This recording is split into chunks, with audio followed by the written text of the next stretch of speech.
Boa noite, eu sou o Pedro Marim, editor de opinião de Ópera Mundi e editor-chefe da revista Ópera. Está no ar mais uma edição do programa Outubro. 23 pessoas, dentre elas o ex-presidente Jair Bolsonaro e uma série de militares de alta patente, prestaram depoimento ontem, quinta-feira, à Polícia Federal, como parte do inquérito que investiga a tentativa de um golpe de Estado no Brasil. Como era esperado, Jair Bolsonaro preferiu usar o seu direito ao silêncio, assim como a maior parte dos convocados à PF.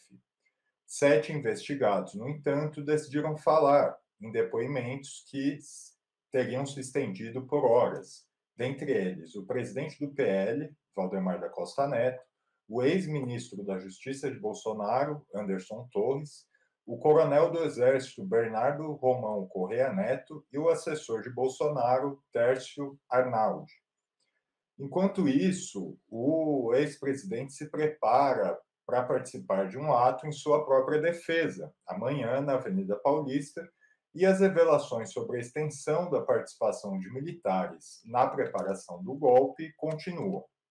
Afinal, Bolsonaro será preso, os militares envolvidos no golpe serão punidos, ou o mote de sem anistia sobre o qual o presidente Lula tomou posse será frustrado? Para responder estas e outras perguntas, Ópera Mundi recebe hoje Gustavo Conde, mestre em Linguística pela Unicamp, comunicador e jornalista, é fundador do canal do Conde e coordenador de mídias sociais do grupo Prerrogativas. José Genuíno, histórico militante da esquerda brasileira, ex-deputado federal e ex-presidente nacional do Partido dos Trabalhadores. E Rose Martins, analista internacional e pesquisadora, formada em Relações Internacionais pela Universidade Federal Rural do Rio de Janeiro e mestra em Economia Política Internacional. Eu passo à primeira questão dessa noite e dou boa noite para os nossos convidados. A defesa do Jair Bolsonaro e de vários outros investigados que se negaram a falar durante os depoimentos diz que os seus clientes não vão se pronunciar enquanto não tiverem acesso a todos os documentos da investigação, em especial as declarações ao depoimento do Mauro Cid. Na visão de vocês, essa reivindicação da defesa tem alguma base? Seria de praxe que os investigados tenham acesso a toda a investigação quando vão dar depoimento?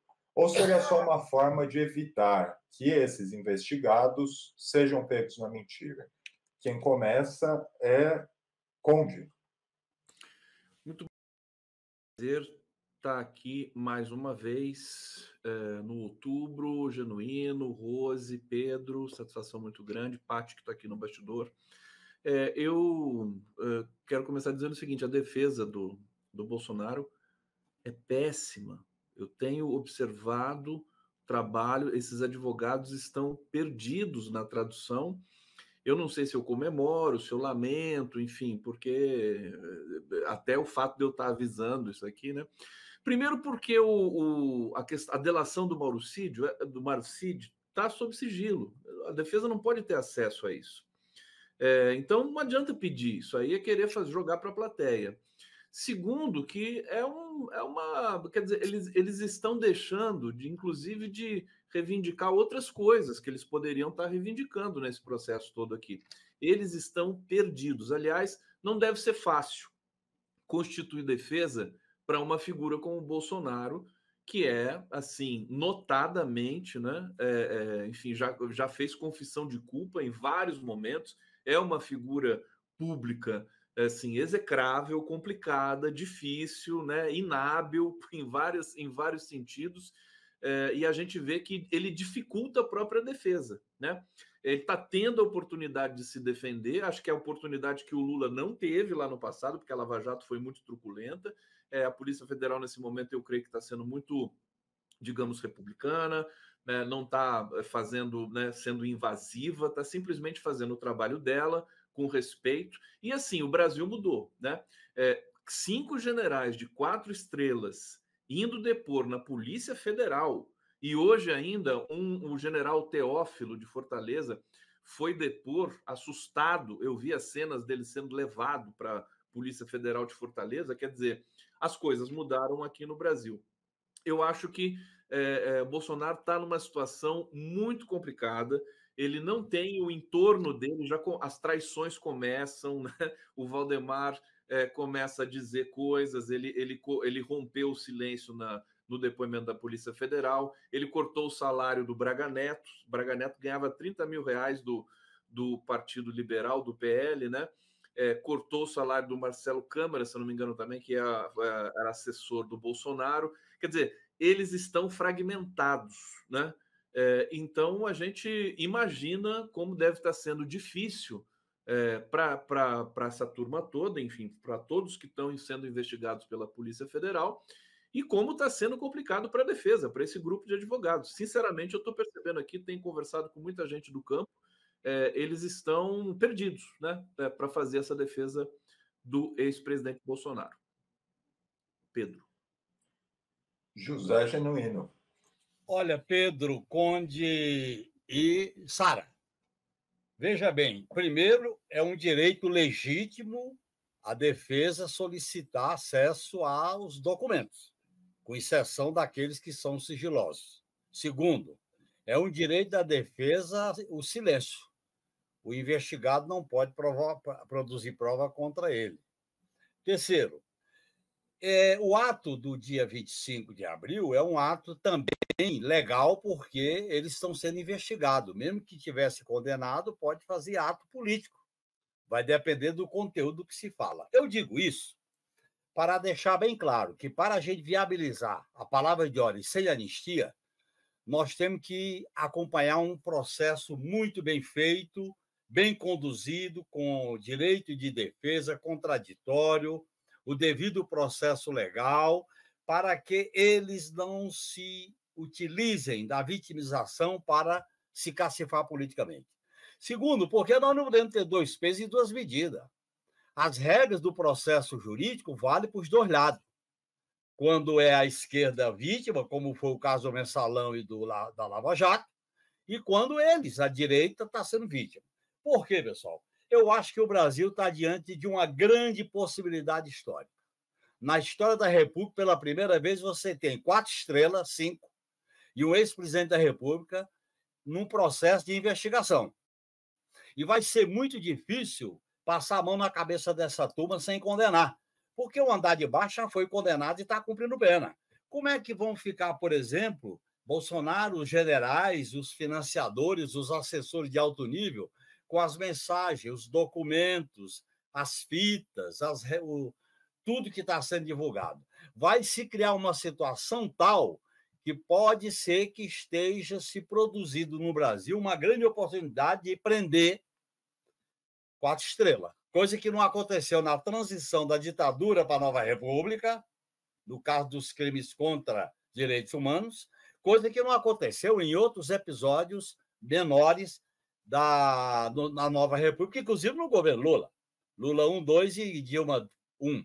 Portanto, eu acho que é uma grande possibilidade. Para isso, eu acho que nós temos que ter um processo bem coordenado, bem feito, sem assédio, sem oba-oba, sem o fla-flu. Segundo, nós não podemos depender só da justiça e da polícia. Nós podemos bater palma, temos que ir para a rua, temos que fazer atos. Eu defendo, por exemplo, que a gente planeje um atos. Depois, lá no dia 8 de março, Dia Internacional da Mulher, por ocasião da comemoração dos 60 anos do golpe nunca mais, por exemplo, e juntar o golpe de 64 com essa tentativa de golpe de 8 de janeiro e fazer um ato público. A esquerda tem que sair da toca e convocar o povo para um ato público, um ato exigindo punição e, como eu falei no programa passado, juntamente com o Hugo, fazer reformas institucionais nas Forças Armadas e nas instituições do Estado brasileiro. Rose Martins. Boa noite, Pedro. Boa noite, Conde. Boa noite, Genuíno. Boa noite a todos que estão nos assistindo. Pedro, a sua pergunta tem um caráter muito técnico, né? Se é de praxe que os investigados tenham acesso a todas as informações. Eu fui dar uma olhada no que a defesa do Bolsonaro falou, e é justamente isso, né? Eles falam que o Bolsonaro ficou calado, que é um direito constitucional dele, como o Genuíno já falou, porque ele não teve acesso, né, a todas as informações, né, os autos lá e etc., e, portanto, ele só vai falar quando ele tiver acesso. E aí, o Bolsonaro tentou nessa semana, a defesa do Bolsonaro tentou durante essa semana, por 3 vezes, adiar esse depoimento do Bolsonaro sobre essa alegação. A resposta do Alexandre de Moraes, que negou esses 3 pedidos, é a seguinte: a defesa insiste nos mesmos argumentos já rejeitados em decisão anterior, onde ficou absolutamente claro que o investigado teve acesso integral a todas as diligências efetivadas e provas juntadas aos autos, e que não há motivos para qualquer adiamento do depoimento marcado pela Polícia Federal para o 22 de fevereiro próximo. Então, Alexandre de Moraes negou, falando que a defesa teve acesso sim. O que me parece, né, tentando dar uma resposta técnica, eu não sou do direito, não sou jurista, a sua pergunta, Pedro, é que o Bolsonaro tentou ali enrolar, né, um embromation, porque ele teve acesso a todas as informações de investigações efetivadas, né? Então, ele quer saber mais do que teria sido efetivado neste momento. O que eu acho que né, não está absolutamente claro nas palavras do Alexandre de Moraes, mas que seria o acesso à delação do Mauro Cid. Né? Ele está sendo convocado para depor, foi convocado para depor ontem, com base nas informações que eles têm até agora, que basicamente eu acredito que seja, basicamente não, sobretudo seja, aquela gravação escandalosa da reunião lá, com a participação de várias pessoas, em que eles tentam ali tramar um golpe, né? A reunião antes da eleição de junho ou julho do ano passado. Então, eu acho que a defesa tentou aí, né, dar uma enrolada justamente por isso, porque eles não teriam acesso ainda, se é que o Mauro Cid delatou mesmo, né? Isso está ainda como um ponto de interrogação, não teria acesso a tudo que eles querem ter acesso. Mas que o que foi efetivado ainda pela Polícia Federal, que está lá nos autos, eles tiveram acesso sim. É claro que a defesa do Bolsonaro, né, vai tentar de toda forma o que puder, porque é o seguinte, está absolutamente claro, está público para todo mundo ver, inclusive aí no canal do Ópera, uma reunião em que o Bolsonaro e lá seus comparsas das Forças Armadas Brasileiras tramam um golpe, né, na nossa democracia. Então, tentando dar uma resposta mais ou menos técnica à sua pergunta, eu acho que é isso. Acho que eles tiveram acesso ao que está efetivado no momento. Eu não sei se lá no jargão dos juristas, ao que está homologado, mas tudo que eles querem ter acesso, que seria talvez a delação do Mauro Cid, para traçar uma estratégia, né, de defesa mais robusta, e realmente eles não tiveram acesso. E o Alexandre de Moraes falou o seguinte, né, o que está efetivado, eles tiveram acesso. Então, não tem justificativa para adiar o depoimento. E, por sua vez, ele ficou calado também lá, a estratégia da defesa, eu acho que também por isso. É o que eu tentei interpretar de acordo com a defesa do Bolsonaro e o que falou o Alexandre de Moraes. Amanhã, sábado, o ex-presidente Bolsonaro participará de um ato na Avenida Paulista. É domingo, sua própria defesa. Domingo, Pedro. Domingo, é verdade, Nuno. Na semana passada, quando a gente tratou dessas manifestações, justamente o Genuíno deu uma posição aqui, que foi a posição agora que ele deu, né? Quer dizer, que tem que se assegurar, claro, o direito a investigados fazerem manifestações.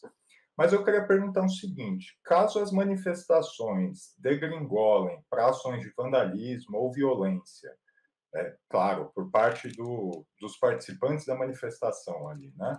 Ou caso o ex-presidente faça insinuações golpistas ou ataque instituições, vocês acham que Bolsonaro deveria sofrer uma prisão preventiva, por exemplo, ou isso seria um exagero? Quem responde agora, José Genuíno. Olha, Pedro, eu acho que o ato no dia 25 é um direito legítimo, mesmo a gente discordando do conteúdo dele, mas é um direito constitucional. Nós não podemos usar 2 pesos e 2 medidas. Nós fizemos atos defendendo a liberdade do Lula. Portanto, ele é investigado, pode ter o ato. Agora, Se os investigados que vão participar desse ato fizerem provocações, tomarem atitudes ilegais, aí cabe ao comandante, ao chefe do processo, que é o ministro Alexandre de Moraes, e a Polícia Federal, prendê-los preventivamente. Pronto. É simples assim. Nós não vamos aqui fazer um alarido, vai prendê-lo. Eu acho que eles são devidamente medrosos e estão preocupados com essa possibilidade.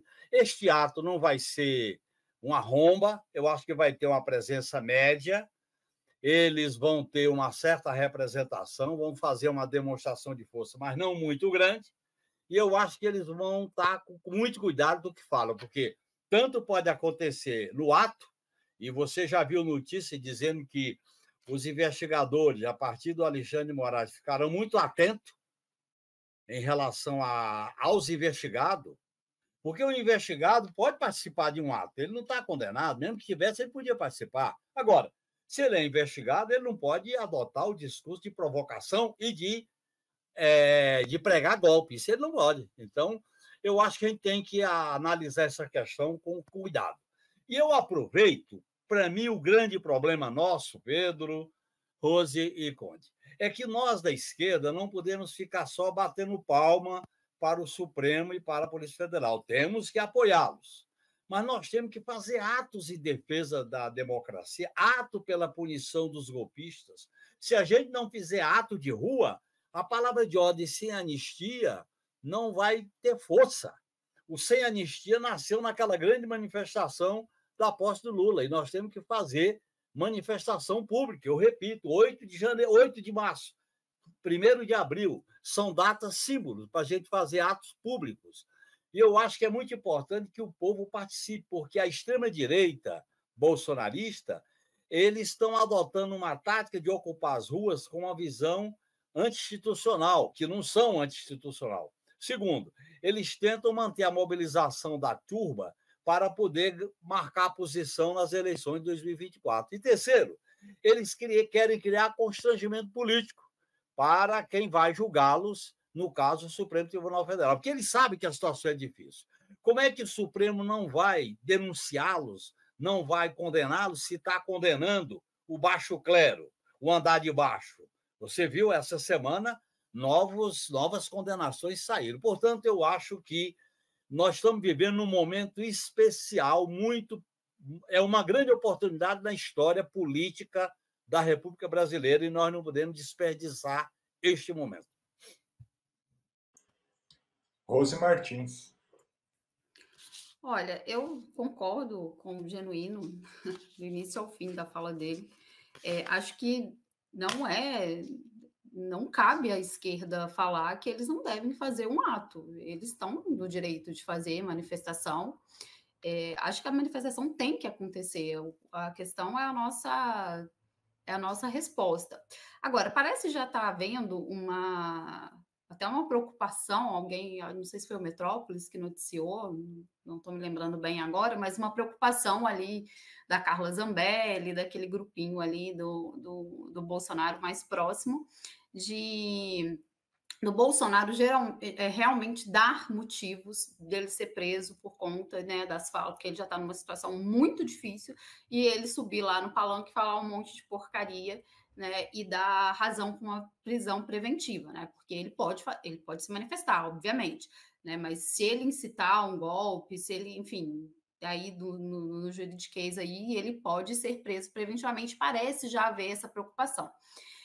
Eu não sei se... E aí, isso aí é com o jurídico, né? E é por isso que eu acho que eles estão preocupados com isso. Agora, eu também não sei exatamente o tom que eles vão adotar no domingo, porque o próprio advogado do Bolsonaro falou que eles estão esperando 700 mil pessoas na Paulista. 3 governadores, mais de 10 senadores e 100 deputados. Então, eu também não sei até que ponto essa estratégia de não criar um clima jurídico para o Bolsonaro ser preso, até que ponto isso vai dar certo. Porque o Bolsonaro, a gente sabe, né? Ele fala mais que a boca, ele não tem muito decoro. Mas, por outro lado, eu não sei até que ponto ele está se Os sentindo demônios vão muito... estar soltos, né, Rose? Os demônios. Exatamente. E acho até que, inclusive, né, fugindo um pouquinho aqui da sua pergunta, mas tentando falar um pouco de domingo, tentando imaginar o que vai acontecer, porque o Genuíno falou que essa frase, os demônios vão estar soltos, eu acho que eles aproveitaram, se agarraram muito nessa questão da fala do presidente Lula, uma fala acertada do presidente Lula sobre o que está acontecendo na faixa de Gaza. Eles se apegaram muito a isso nessa semana, né? Tem esse pedido de impeachment ridículo, né? E eles se apegaram muito a isso para escalar o discurso. Então, eu não sei até que ponto esse medo, né, do Bolsonaro ser preso preventivamente, né, de tentar fazer um ato que eles gostam de falar, né, que são as famílias e etc. Eu não sei até que ponto isso vai dar certo. Por outro lado, eu não sei também se o Bolsonaro for preso por alguma fala indevida dele, né, querendo dizer algo sobre o golpe de Estado, alguma coisa nesse sentido, remetendo àquela reunião, aos argumentos daquela reunião, eu também não sei do ponto de vista político se isso seria bom para a gente também, pode parecer controverso, né, porque eu acho que o Genuíno falou isso na primeira resposta dele, é preciso que a prisão do Bolsonaro seja muito bem desenhada, muito bem costurada, para futuramente não dar problema ou ele não conseguir fazer uma mobilização muito em torno disso e ele virar aí, né, um Marte da extrema direita. Conde. Olha, eu tenho uma informação importante, que já está rodando faz tempo aí nas redes, que é uma apuração do jornalista Lauro Jardim, do Globo, né? E segundo o Lauro Jardim, um ministro do STF disse que, sem se identificar, evidentemente, se o Bolsonaro falar um A do Supremo, ele vai preso, né? Bom, até a gente saber em que circunstâncias o ministro disse isso, se de fato ele disse e tudo mais, enfim, é a reputação desse jornalista do Globo. Em sendo verdade isso, quer dizer, o clima para o Bolsonaro, quando eu vi aqui o desenho da pergunta, eu até comecei a rir aqui, porque qualquer deslize que qualquer um desses integrantes ali dessa quadrilha que vai supostamente fazer um evento em prol da democracia, o que é risível, diga-se de passagem, qualquer deslize vai ser fatal para ele, né? Ele não vai poder falar um A, ele não vai poder atacar o Alexandre de Moraes, ele não pode atacar o STF, ele já parou com isso, né? O Bolsonaro. Agora, se o Malafaia fizer isso, quer dizer, a situação é delicada demais, né? Eles não podem agredir. Se levarem cartazes, eles estão tendo um problema logístico de ter que colocar pessoas para recolher os cartazes que eventualmente forem levados, atacando o STF, atacando instituições, como é praxe nas manifestações desse grupo, dessa extrema-direita. Quer dizer, eu acho assim, tem um aspecto imprevisível nesse momento, né, para essa manifestação. Como é que esse pessoal vai se comportar? Não pode xingar, não pode depredar, não pode falar mal do STF, não pode falar mal, não sei se do Lula pode falar mal, eu acho que do Lula pode criticar e tudo mais, mas não pode criticar o Xandão. Quer dizer, eles vão fazer o quê? Vão rezar, né? A Michele Bolsonaro vai rezar, já está programado lá que ela vai, no final, ela vai rezar. Haja vista também que o organizador e financiador, supostamente, desse evento é o Malafaia, que é um pastor que eventualmente pode também querer rezar. Eu fico querendo saber o que o Bolsonaro vai falar num evento desse, né? É uma coisa até cômica, né? Agora, respondendo concretamente a pergunta, o menor deslize que se tiver ali, o Bolsonaro pode sair dali já preso. Eu só tenho uma apreensão com relação a esse domingo, que é o seguinte, que é justamente a troca no comando da PM que o Tarcísio realizou, né? E que isso pudesse redundar em algum tipo de conivência com alguma coisa. Eu estou preocupado com isso, mas eu acabei de ver uma notícia aqui de que o Tarcísio elogiou o sistema eleitoral agora há pouco ao lado do Alexandre de Moraes. Quer dizer, tá difícil para o Bolsonaro, viu, Pedro? Lamento dizer para os bolsonaristas isso. Recentemente, o atual comandante do Exército, Tomás Paiva, deu uma entrevista para o jornal O Globo, defendendo o ex-comandante Freire Gomes das acusações de que ele, o Freire Gomes, teria prevaricado ao não denunciar os planejamentos golpistas do Bolsonaro e dos outros generais, né? Segundo o Paiva, o Freire Gomes não tinha opção, abre aspas, não tinha opção que não fosse cumprir a lei, fecha aspas. E ele também minimizou nessa entrevista o papel do general Estevão Teófilo, o ex-comandante do Cotter, que, como o Conde mencionou, hoje foi dar depoimento para a PF lá no Ceará.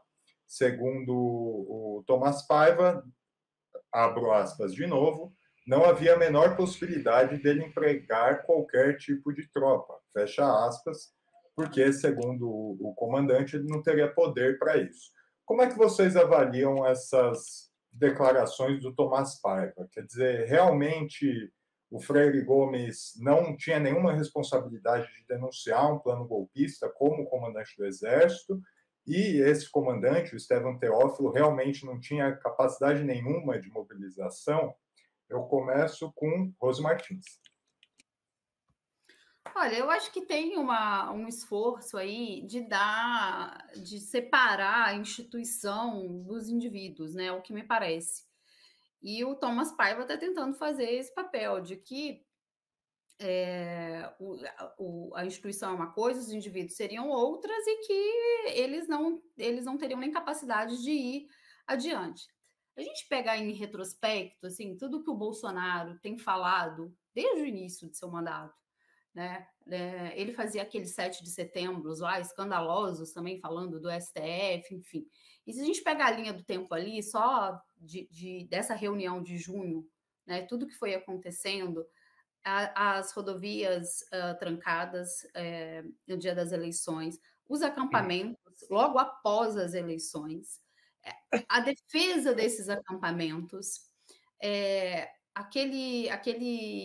o dia da diplomação do presidente Lula, que teve um auê também, parece que tinha uma bomba no aeroporto, alguma coisa assim, e o 8 de janeiro.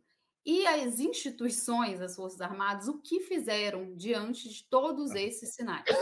Nada. Eles não fizeram nada. Inclusive, eles lançaram essa nota aí defendendo os acampamentos. A gente tinha acabado de ter uma eleição que decidiu o presidente do Brasil, uma eleição limpa.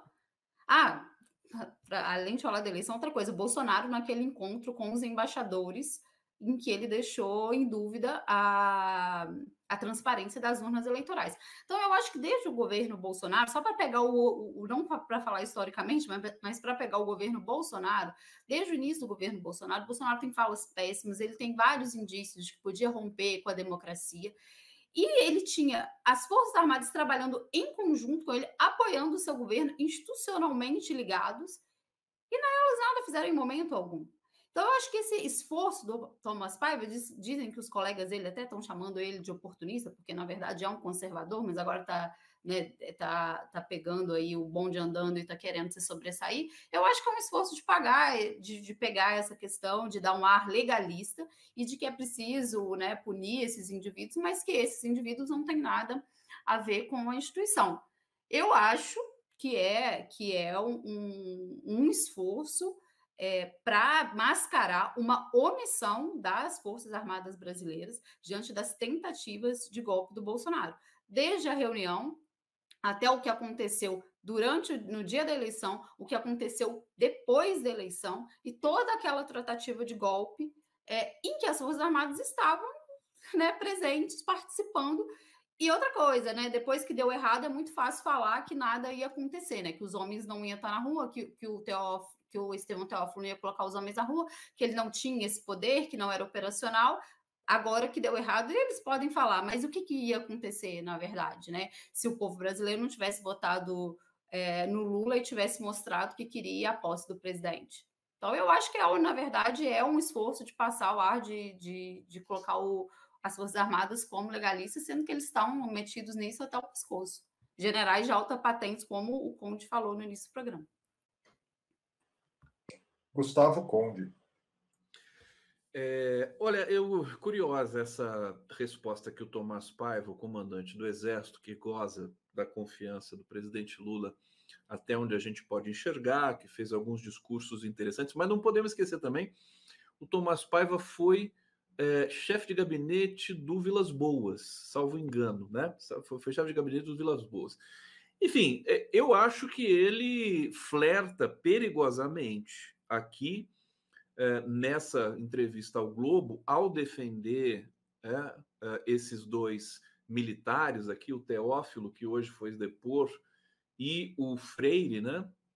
Eu acho que ele flerta com o perigo, porque as coisas estão realmente adversas para as Forças Armadas brasileiras nesse momento.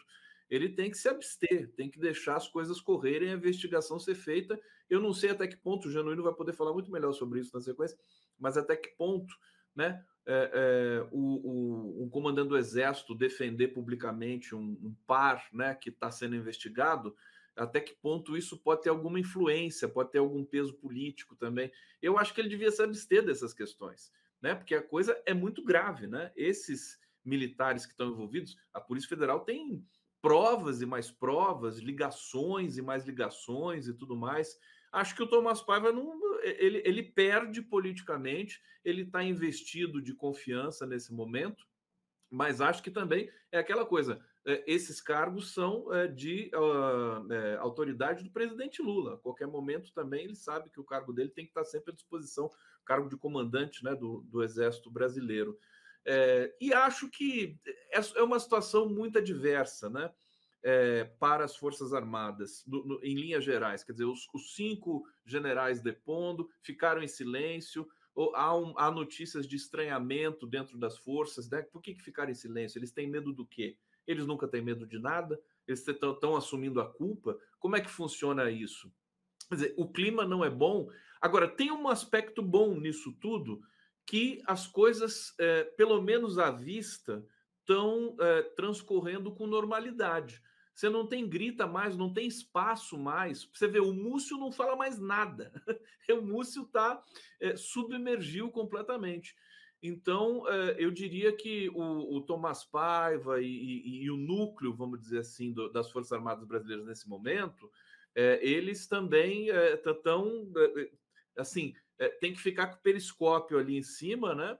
E submergir a caixa de ferramentas. Agora a caixa de ferramentas está com a Polícia Federal, com a Justiça e com a opinião pública brasileira também, que participa bastante desse processo, né? Então acho que o Tomás escorregou nessa entrevista do Globo, francamente, na minha visão. José Genuíno. Olha, vamos examinar historicamente. As Forças Armadas se comprometeram até a medula com a eleição do inominável Bolsonaro e com o governo dele. Não só pela orientação dada, como pelos cargos que ocuparam. Pazuello no Ministério da Saúde, Casa Civil, Secretaria Institucional, Palácio do Planalto, primeira coisa. Segundo, houve uma mudança no comando do Exército, da Marinha e da Aeronáutica, quando caiu o ministro da Defesa, Azevedo, Pujol, e veio o Freire Gomes. O Freire Gomes é da tropa especial, é Força Especial. Ele comandava a Brigada Especial de Goiânia, que é responsável pela defesa do Rio de Janeiro, para onde ia o Mauro Cid. Vamos deixar claro. E o COTÉ é uma força operacional. Olha, pessoal, isso que estão dizendo, o COTÉ não operaciona, só operaciona. O COTÉ é uma força de operação rápida, por isso que os kids pretos estão lá. É diferente do QG, da 10ª Região, do Comando do Exército, que aí tem toda a burocracia, mas o COTÉ é comando terrestre, é operação de comando, pronta resposta, emprego rápido. Estão menosprezando o papel do Teófilo nessa questão do COTÉ. Eu acho que houve, nesse caso aí, um comprometimento violento das Forças Armadas. Essa tentativa de blindar não vai produzir. O Freire Gomes deve ser ouvido, ele deve dizer por que ele não prendeu. Se ele estava lá para cumprir a lei, ele tinha que prender quem estava ameaçando de golpe. Segundo, ele não denunciou. Terceiro, Olha, o Teófilo ficou 1 ano no COTÉ, pessoal, 1 ano. E a operação para prendê-lo foi adiada enquanto ele estava na ativa para ele ir para a reserva. Vamos deixar isso claro. Agora, o que está acontecendo é que a coisa desandou. A coisa desandou porque eles foram longe demais, se expuseram e agora está difícil blindar. Eu acho que eles vão tentar um último esforço para blindar. Eu acho que é muito difícil a situação do Teófilo, que era o COTÉ não é qualquer coisa, já falei isso aqui, e do Freire Gomes, que era o comandante do Exército. No mínimo, ele tinha que ter dado ordem de prisão para o Mauro Cid, por exemplo. Porque quando você tem função de governo, de comandantes, ele orienta. Por exemplo, o Pazuello, para ir para o Ministério da Saúde, passou pelo comando militar. Ele não vai para lá só por uma convocação do presidente da República. Existe a convocação, mas passa pela hierarquia militar. Então, eu acho que a situação é muito favorável a punir. Eu acho que os generais têm que ser investigados, têm que punir, e as Forças Armadas, de maneira peremptória, clara, têm que prestar conta ao que eles fizeram com o país. 700 mil mortes, Pazuello, Bolsonaro, destruição. Eles têm que prestar conta e eles devem, no mínimo, uma reparação perante a sociedade brasileira diante da aventura golpista e destruidora que eles deram aval para o governo do inelegível Bolsonaro. O Genuíno falou aqui do COTÉ, de que ele tem sim uma função operacional, ao contrário do que disse o comandante do Exército, Tomás Paiva. Eu tomo até a liberdade de citar que o primeiro capítulo do regulamento do COTÉ diz que o Comando de Operações Terrestres, como órgão de direção operacional do Exército, órgão central do Sistema Operacional Militar e Sistema de Doutrina Militar... Serve o COTÉ? Para que serve o COTÉ, Pedro? Isso é brincadeira. Pois é. Tem por missão orientar e coordenar o preparo e o emprego da Força Terrestre. Então, olha, é o cargo mais importante depois de comandante do Exército e de chefe de gabinete. É mais importante que o chefe de gabinete do ministro, do comandante do Exército. Perfeito. Bom, antes da gente continuar, eu queria pedir a contribuição de vocês para o Opera Mundi. É possível nos apoiar de 6 formas diferentes. A primeira é a assinatura solidária em nosso site, operamundi.com.br/apoio.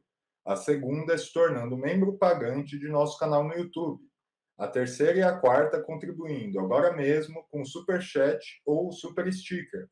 A quinta é através da ferramenta Valeu Demais, quando assistirem aos nossos programas gravados. E a sexta é através do Pix. A nossa chave é apoie@operamundi.com.br e nossa razão social é última instância editorial. A mais eficaz de todas as armas contra as fake news é o jornalismo de qualidade. Somente o jornalismo de qualidade coloca a verdade acima de tudo. E esse jornalismo que a Opera Mundi busca oferecer todos os dias depende da sua contribuição. Um levantamento feito essa semana pela empresa de tecnologia Palver, em grupos de WhatsApp e Telegram ligados ali a grupos bolsonaristas, né, revelou um aumento de compartilhamento de mensagens convocando a atos violentos caso Bolsonaro seja preso. Algumas mensagens, inclusive, falando em guerra civil e aquele tipo de coisa. Na avaliação de vocês, há risco de quebra-quebra e de movimentos de massa consideráveis, pensando aí, por exemplo, no que foi tanto a diplomação do Lula quanto o 8 de janeiro, caso o Bolsonaro seja preso? Eu começo com Gustavo Conde. Olha, sempre uma incógnita perturbadora, essa coisa de poder ter violência numa resposta, uma eventual prisão. Eu acho que a Polícia Federal de Justiça está fazendo o trabalho dela, está cozinhando, está sangrando o Bolsonaro, né? Fazendo todos os processos, tudo lentamente, para que quando chegar o momento da prisão, isso já é aquela história do gato subir no telhado, né? Naquela piada, né? O gato subiu no muro. O gato subiu no telhado, o gato caiu do telhado. Quer dizer, quando o gato cair do telhado, seria o último estágio aí desse processo, dessa escalada aí da da culpa e da punição a esse cidadão. Eu acho que o aparato de segurança que foi, inclusive, ali consagrado no 8 de janeiro, naquele protocolo que foi ali desenvolvido, na consequente conversa com os setores militares a despeito de toda a tensão que pode ter tido e que pode ainda vir a ter, né? Eu, pessoalmente, entendo que as autoridades estão de posse do controle dessa questão. Acho que eles não vão ter força. Afinal de contas, se eles saírem para fazer algum tipo de baderna, vão ser presos, né? E se tiver que prender 1.000, 2.000, a polícia vai prender como prendeu lá na invasão da sede dos Três Poderes. Eu acho que existe como é que eu posso dizer, uma insegurança também por parte desses seguidores fanáticos do Bolsonaro. Acho que eles não estão mais com aquela. Eles sabem que Bolsonaro não é mais poder, eles sabem que perdeu o poder, que esvaziou, eles sabem que o Exército também, que as Forças Armadas estão esvaziadas, digamos assim, daquele ímpeto golpista intermitente que sempre caracterizou as Forças Armadas brasileiras. Então, eu acho que não vai ter muito espaço. Talvez a gente até surpreenda. Talvez seja uma coisa assim tranquila, suave, né? Uma gritaria aqui, outra ali, porque todos que estão ali, o núcleo duro dessa quadrilha, Valdemar, até o Weingarten, que participou do governo, advogado do Bolsonaro, eu não sei como é que ele vai constituir, né, essa defesa do Bolsonaro, sendo que ele também pode ter sido, inclusive, citado ali nas questões do Mauro Cid e tudo mais. Eu não sei como é que eles vão, né? Eles estão se fragmentando, né? A gente percebe isso. O Braga Neto, o PL, cada um para um canto, são eleições municipais. A própria base, chamada base mais extremista do Bolsonaro ali na Câmara, até é uma base assim pulverizada, né? São aqueles mesmos de sempre: Carla Zambelli, Flávio Bolsonaro, Eduardo Bolsonaro, Carlos Jordi, Gustavo Gaia, todos que estão, Nicolas Ferreira, todos que estão com problemas na justiça também. Então, eu acredito, olha, francamente, eu vou falar aqui do ponto de vista histórico, né? Eu acho que se a extrema-direita der uma resposta a isso que está acontecendo hoje no Brasil, ela vai demorar alguns anos para acontecer ainda. Estou arriscando aqui. José Genuíno. Olha, Pedro, em primeiro lugar, quando tem hordas protofascistas e ensandecidas, nós temos que levar em conta a possibilidade da coisa sair do controle. Não é o cenário mais provável. O cenário mais provável é eles fazerem uma manifestação relativamente representativa para se cacifar politicamente. Mas sabe como é que é, né? Você tem fio de escapado. Quando você tem fio de escapado, qualquer coisa dá choque. Depois, veja bem, eu acho que se eles fizerem uma provocação de grande monta, o tiro é tiro no pé, é tiro no peito, porque eles vão se desgastar muito e o processo de condenação e de prisão certamente se acelerará e ficará mais legítimo. Terceiro, eles também não têm mais expectativa de poder, porque essa turma da extrema-direita, eles fizeram o que fizeram no 8 de janeiro, porque tinha expectativa de poder. Decreta a GLO, as autoridades militares tomam conta da GLO e tinham uma expectativa de poder. Quando eles viram que não tinha mais, eles partiram por vandalismo. Isso é mais ou menos assim que a coisa se processa. Eu acho que as condições para uma ruptura golpista estão muito fragilizadas. Eu não digo descartada, porque não se pode descartar nada, mas eu acho que não é a tendência principal. Agora, nós temos que ficar atento, porque existe infiltração nas P2 da PM, existe infiltração na ABIN, nós já vimos as denúncias por aí. Eu não descarto infiltração em áreas militares para provocar baderna, culpar alguém, buscar provocadores. Isso, olha, o país está vivendo uma situação de tensão com essa quantidade de protofascistas que tem base social, pessoal. Eles têm aí de 20% a 25%. Então, nós temos que ficar atentos. Eu acho que nós temos que acompanhar o dia 25 com a maior atenção. As forças populares de esquerda têm que repudiar qualquer tipo de provocação, é um direito legítimo da manifestação, e nós temos que acompanhar isso com atenção. e fazer. Nós não estamos no oba-oba, como se fosse um campeonato. Quando é que vai ser preso, quando é que não vai.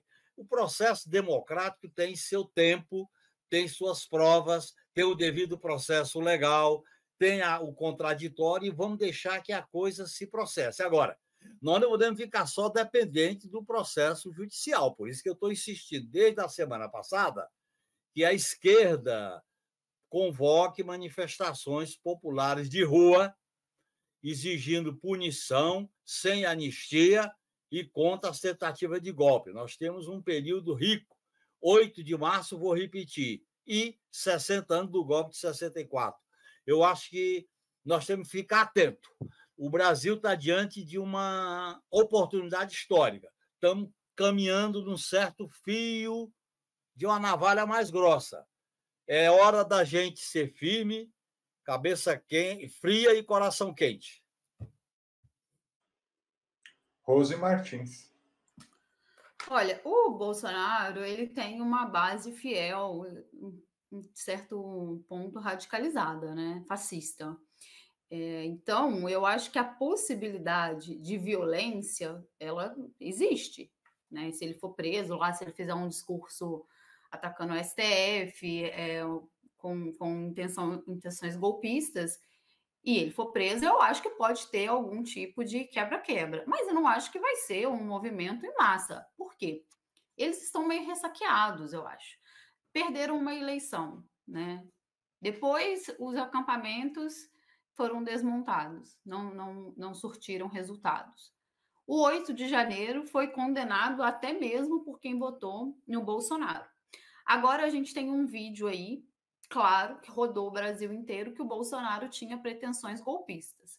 Então, eu acho que a galera também deles, eles não estão querendo grandes problemas, né? As pessoas do 8 de janeiro estão presas. E eu acho que por conta disso também, dessa série de derrotas que eles mentam desde a eleição, embora essa base continue com o Bolsonaro, embora eles vão para a manifestação, né, continuem nas redes sociais, muito presente nas redes sociais, a galera também não quer ir presa, né? Não quer o mesmo destino de quem participou do 8 de janeiro. Então, eu acho que também nesse sentido, os deputados do Bolsonaro, essa base do Bolsonaro que foi eleita, e eu até citei a Carla Zambelli aqui, que parece que é ela que está dando as coordenadas aí, os deputados também não querem criar um grande problema. Mas como o Genuíno falou, onde tem massa, onde tem muita gente, e da natureza deles, o tipo de política que eles fazem, com um discurso muito radical, eu acho que pode acontecer alguma coisa, pode acontecer algum tumulto. Mas não acho que esse vai ser o movimento, porque me parece que nessas mensagens aí, que essa ferramenta, né, colheu, eles falam em guerra civil, né, de ter um movimento de guerra civil caso o Bolsonaro seja preso. Eu acho que eles não vão chegar nesse ponto. O Bolsonaro, apesar dessa base, eles estão enfraquecidos, eles têm derrotas sucessivas, eles estão tendo que lidar com uma espécie de sorrimento, uma regeneração de um movimento para poder até contestar a prisão do Bolsonaro se ela não ocorrer agora e se ela ocorrer depois, mas uma confusão ali local eu acho que pode ter. Não acho que o dia 25 vai ser uma manifestação de grande força, de grande impacto. Eu acho que eles vão querer propagar aquela bandeira que eles sempre falam, fizemos uma manifestação de família, né? Todo mundo tinha crianças, pessoas vieram aqui condenar a perseguição do Bolsonaro e lutar aquela bandeira, aquela velha bandeira da liberdade, né? Que eles gostam. Mas não acho que se o Bolsonaro for preso, nem na manifestação ou dias depois, isso vai desencadear uma onda de violência, né? Que chega a esse ponto aí do que essas mensagens estão falando, uma espécie de convocação para uma guerra civil. Mesmo que fora do governo, como a Rose falou, e sob a mira da Polícia Federal, a extrema-direita brasileira continua mobilizada, né? Quer dizer, essa manifestação mesmo é parte disso, mas a gente poderia citar outros fatos, como a protocolização de um pedido de impeachment contra o Lula, tocado justamente pela Carla Zambelli, mencionado aqui pela Rose, e que teve assinaturas, ou ainda a atuação nas CPIs, por exemplo, aquela CPI contra o MST, etc. Na avaliação de vocês, por que as bases do governo, no Congresso, no Senado, etc., prefeitos e por aí vai, estão jogando tão parado assim? Faltaria pressão das ruas ou, ao contrário, é o governo que pressiona as suas bases sociais a se manterem, enfim, inertes? Quem começa agora é José Genuíno. Olha, Pedro, em primeiro lugar, o governo quer ganhar parado, jogar parado. O governo não está fazendo o enfrentamento e a polarização democrática. Por exemplo, o pronunciamento do Lula em Addis Abeba foi um fato político importante mundial. E eu acho que o partido, com exceção da Gleisi, as suas bancadas, os parlamentares, os partidos de esquerda, tinham que ter feito um coro no Brasil inteiro defendendo as posições do Lula. Vou dar um exemplo. Outra questão, o combate à extrema-direita não pode ser resolvido só na polícia e na justiça, tem que ser resolvido nas ruas. E, nesse sentido, eles têm ousadia, eles têm demonstrado força nas CPIs, inclusive nesse episódio recente de se aliar com o governo de Israel da extrema-direita, como é o Milei na Argentina, nos Estados Unidos, para articular uma posição de direita. A extrema-direita está tendo iniciativa. E eu acho que isso é uma lição para a esquerda. A esquerda tem que ter iniciativa política, primeiro, para polarizar, segundo, para enfrentar, terceiro, para mobilizar. Nós estamos muito na acomodação. A acomodação como uma espécie de torcida pelo desempenho das instituições. Por exemplo, o ato comemorando um ano da intentona golpista tinha que ter sido feito nas ruas, e não apenas nas instalações do Congresso Nacional. Eu acho que certas políticas do governo Lula têm que ser discutidas nas ruas. Nós não podemos governar com esse modelo neoliberal e com esse autoritarismo institucional e com esse braço da extrema-direita sem fazer mobilização popular. Para ter mobilização popular, nós temos que sair da moderação, nós temos que sair da acomodação para poder enfrentar, manter posição e discutir os rumos. Por exemplo, não dá para a gente ficar só fazendo reuniões com Lira na Câmara. Tem que ter um polo à esquerda na Câmara que polarize. Tem que ter uma bancada, mesmo que não seja majoritária, que defende as posições do governo. As posições do governo não podem ser defendidas só pelo Lula. E os ministros? E as bancadas na Câmara e no Senado? Vocês viram o vexame do líder do governo no Senado em relação ao episódio da falação do Lula sobre a Palestina. É um vexame aquilo ali. Eu fiquei envergonhado. Então, eu acho que o governo tem que tomar iniciativa da mobilização política. A extrema-direita está ocupando as ruas e ela quer, com isso, marcar um tento para as eleições de 2024. Se nós formos para essa eleição medindo as palavras, medindo os atos, nós não vamos fazer uma campanha extremada, sectária, não, mas nós temos que fazer uma campanha dizendo a verdade, o caminho para solucionar a crise, por que defendemos os pronunciamentos do governo Lula. Esse ajuste fiscal vai ser uma camisa de força para os investimentos públicos. Nós temos que fazer o debate politizado. Eu acho que a esquerda e as forças progressistas estão com o freio de mão puxado. O Genuíno mencionou aqui o caso do Jacques Wagner, que não fechou com a posição do Lula, mas, ao mesmo tempo, a gente teve o Omar Aziz, que é do PSD, batendo Kassab, de frente com o Pacheco. Do Kassab. O Kassab. Grande Omar Aziz, foi meu líder naquela noite. Rose Martins. A gente teve o Omar Aziz, mas ministro também a gente teve o Fufuca, né? Um dos primeiros ministros a se pronunciar defendendo a fala do presidente Lula e concordando com o que o Lula disse. Bom, na minha resposta anterior, eu até falei meio que essa ressaca, né, da extrema-direita por causa dessas derrotas sucessivas da eleição para cá. Mas é inegável que eles são bastante resilientes, né? Porque perde uma eleição, Depois, o 8 de janeiro, né, foi condenado pela sociedade, as pessoas são presas, enfim, o caso das joias, várias questões que o Bolsonaro está metido, que ele está metido em muita coisa, ele, a Michelle, das eleições para cá, mas eles continuam mobilizados e estão tentando aí, né, voltar a ter uma penetração maior ainda na sociedade brasileira e acho que vão trabalhar bastante para as eleições desse ano. Então, de fato, eles são muito resilientes. E eu acho que isso vai muito de encontro, assim, eu vou acabar até me repetindo aqui, repetindo o Genuíno, eu acho que isso vai muito de encontro também, acaba gerando uma questão muito grande por causa da posição do governo. E o que aconteceu, né, de domingo para cá, depois do que o Lula falou, né, ele comparou os métodos do Estado de Israel com os métodos de Hitler, ele não negou o Holocausto, como muita gente desonesta está fazendo nas redes sociais, o Lula não negou o Holocausto, não foi isso que ele disse. Eu acho que foi, de domingo para cá, foi bastante evidente que tem um problema aí. Não só muitos deputados, senadores, políticos no geral de esquerda, não falaram, né, não se pronunciaram claramente em defesa. Eu acho que tinha que ter tido um grande movimento de defesa da fala do presidente Lula, como os ministros, né, os ministros que estão ali no governo, fazem parte do governo. O Fufuca, ele foi um dos primeiros ministros, eu não estou me lembrando agora de qual partido que ele é, mas a gente sabe que ele não é nenhum quadro de esquerda. A ministra Aniele, até agora não vi nenhuma posição dela.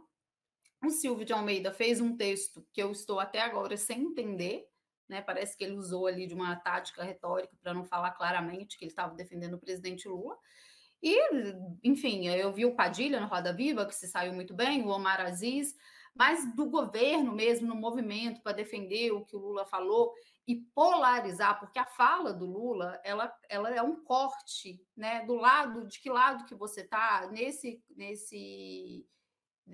conflito atual entre Israel e Palestina, que ele é muito marcado, ele marca a esquerda e a direita. Isso é muito evidente, tanto que a extrema-direita usou a fala do Lula, estão usando até hoje, vão usar no domingo, né, para chamar para essa manifestação, que dizem aí até que o embaixador iria, né, de Israel, parece que não vai mais, o advogado do Bolsonaro até negou, falou que ele nem foi convidado, mas eles usaram isso até para abrir um processo, um pedido de impeachment. Então, eles estão radicalizados, eles estão polarizando. E o governo, quando a gente tem uma situação ideal para polarizar junto, para fazer uma defesa de uma posição que deve ser claramente de esquerda, a gente não encontra, cadê os ministros, cadê os grandes quadros da esquerda para ajudar nessa polarização.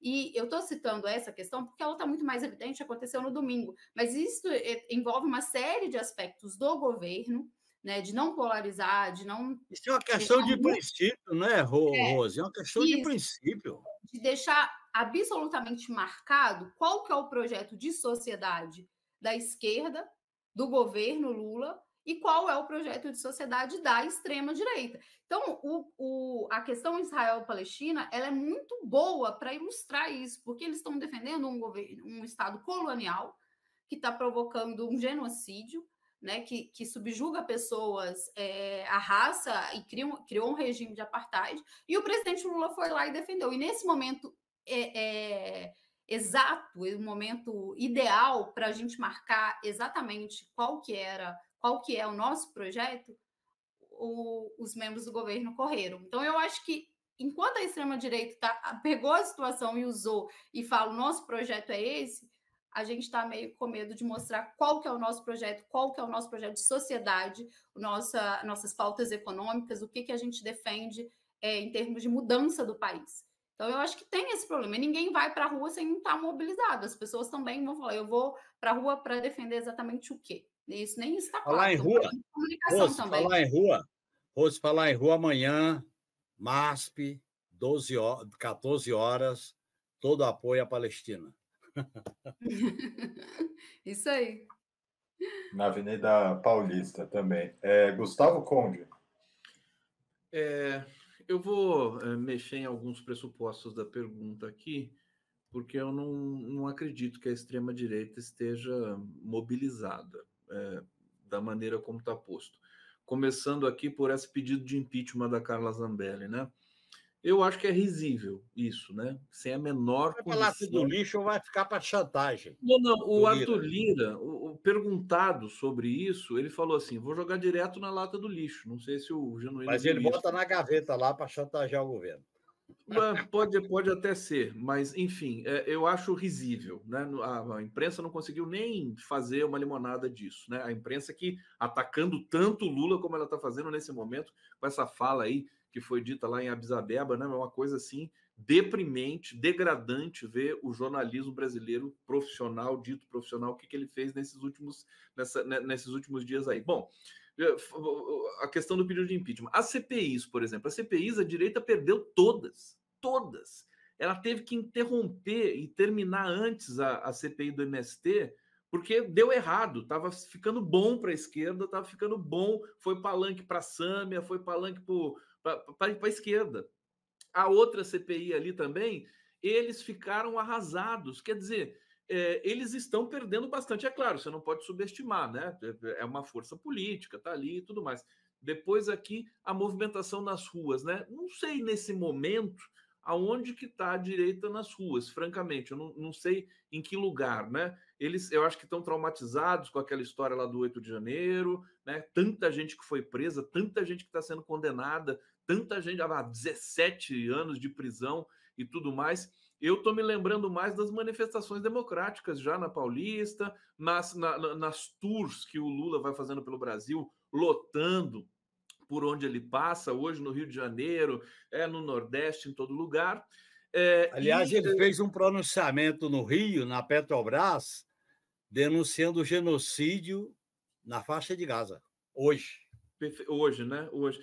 Então, eu acho assim, a extrema-direita, por mais que a gente, né, nós temos nossos traumas também, a situação é muito complicada para elas. Historicamente, é uma sinuca de bico, né? Inclusive as autoridades, o STF, a PGR com o Paulo Gonet agora, que se mostrou um procurador que não vai engavetar e que não vai se omitir. Então, eu acho que as bases sociais, quer dizer, como é que a esquerda vai reger tudo isso? Eu ia falar, eu acho que eu vou dar só mais um pano de fundo para essa questão, né? Por que a esquerda está mais retraída, vamos dizer assim? Porque talvez, se polarizar com muita força e com muito ímpeto, na verdade pode acabar ajudando a direita e pode acabar ajudando essa polarização. Eu acho que eu estou tentando entender, eu não entendi ainda esse circuito que está acontecendo aqui, mas eu acho que a extrema-direita ela vai desmilinguindo, ela vai se dissolvendo pelos próprios absurdos que ela defende, né? Sem precisar a esquerda participar muito. Agora, evidente, em algum momento a esquerda vai precisar, né, ser esquerda de novo. Conde, eu vou torcer para a sua previsão dar certo, Conde. Obrigado. Também estou aqui na torcida. Eu quero fazer um comentário, porque eu acho que a pergunta do Pedro é justamente no sentido assim, você falou muito bem, Conde, a CPI foi um fracasso, a CPI do MST também, que você estava se referindo, né? Ele, com todas essas micro derrotas deles das eleições para cá, eles ainda continuam mobilizando. Eles estão mobilizados, isso a gente não pode negar. Eles sofreram mas estão com uma cara de velório, que é uma coisa mas estão mobilizados. Então, acho que a esquerda tem que puxar a corda do outro lado já. Exatamente, já está passando do tempo, viu, Rose? Inclusive, quando saiu a gravação da reunião, eu acho que imediatamente já era para ter mobilizado aí uma manifestação para chamar esses militares de golpistas, né? Eu acho que o grande embate vai se dar nas eleições municipais. Aí eu acho que a gente vai voltar a ter orgulho da esquerda. Espero que aconteça isso. Tomara que não seja tarde, né? Tem que ter rua, não só voto. Ô, Conde, tem que ter rua, não só voto. Voto e rua, claro, rua e voto. Com rua. O carnaval não foi uma coisa maravilhosa? Né? O carnaval, o Bolsonaro foi escrachado de norte a sul do país. Foi uma maravilha. Milhões o Bolsonaro milhões. foi escrachado no carnaval de 2019 e ele tinha acabado de ganhar uma eleição. Lá no Rio de Janeiro, estava lá. Fizeram a intervenção do Rio de Janeiro e ganharam a eleição em 2018, Cone. Em 2018, todo mundo gritava fora Temer. Depois agora, do Tuiuí, depois do Tuiuí. Tuiuti. Agora, uma coisa, assim, não pode alongar muito aqui, né? Desculpa, Pedro, mas assim, a configuração, né? O contexto histórico mudou. Não é mais aquele. Agora nós temos outro pano de fundo, outra situação, mas acho que isso aí a gente pode deixar para um novo programa depois, Pedro. Eu vou propor um próximo programa junto com a redação só como enfrentar a extrema-direita. E aí chamo o Genuíno, chamo o Conde, chamo o Rose Martins. Pessoal, a gente está chegando assim ao final de mais uma edição do programa Outubro. Antes da gente se despedir, eu gostaria só de fazer um apelo a você, o nosso espectador, para que acompanhe também o nosso trabalho jornalístico no portal Operamundi, em operamundi.com.br. Além da cobertura contínua e dedicada dos principais acontecimentos internacionais, nós também estamos publicando matérias e artigos de opinião sobre alguns dos temas tratados aqui hoje. Eu conversei hoje com Gustavo Conde, José Genuíno e Rose Martins. Agradeço a participação dos nossos convidados e também agradeço a você, nosso espectador, por ter acompanhado mais esse programa. Até o próximo.